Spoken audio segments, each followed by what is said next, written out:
Prio explain. Mga mare at mga pre, hindi ka pa ba nagbabayad ng amilyar? Kung oo, ay panoorin mo ang video na ito. Pero bago ang lahat, atin munang alamin, ano nga ba ang Real Property Tax Amnesty?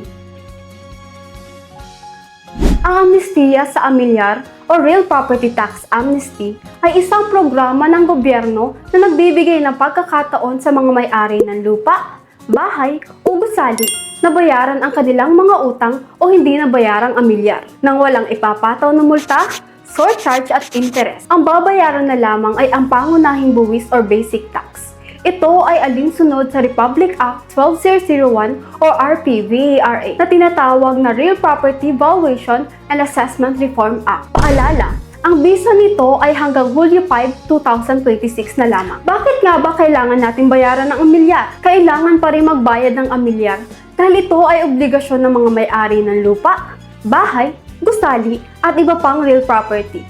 Ang buwis na ito ay ginagamit ng lokal na pamahalaan para sa mga serbisyo at proyekto tulad ng mga kalsada, paaralan, health centers at iba pang pampublikong pasilidad.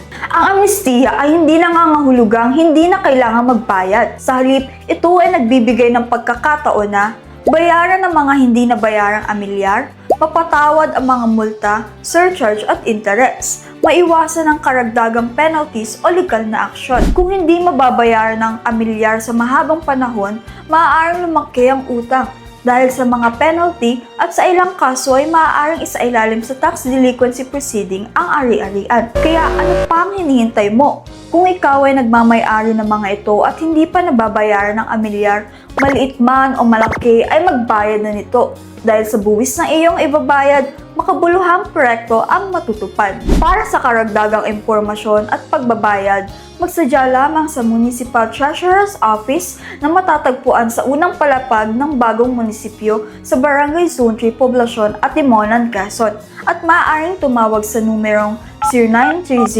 0930-566-8959 o magmensahe sa mto.atimonan.quezon@gmail.com.